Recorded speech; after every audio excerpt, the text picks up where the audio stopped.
For my strategy demonstration, I will be demonstrating PreP, free reading plan. PreP is a free reading activity that fosters group discussion and an awareness of the material to be covered.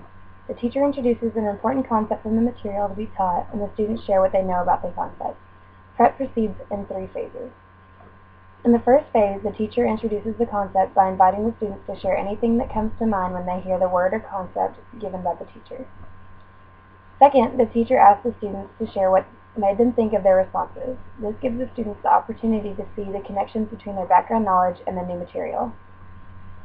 In the third, the teacher asks the students if they have any new ideas about the material based on previous discussions.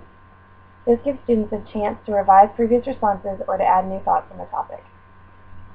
For this demonstration, I am using 11th grade U.S. history while focusing on the Civil Rights Movement.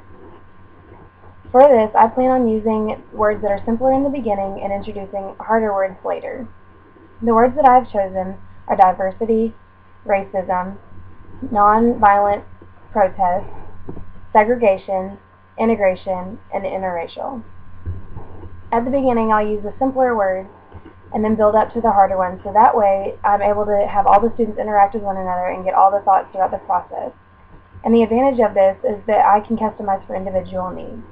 By building up to the harder words, people at lower reading levels can still be a part of the discussions and not feel overwhelmed by the harder words in the beginning and not want to discuss.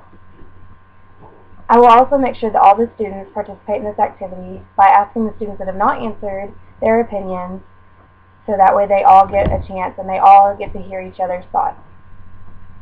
This activity allows for the students to engage in classroom discussion and helps them get a better understanding of what will be going on in the chapter. If I were to use this strategy in another content area, I would do it the same way.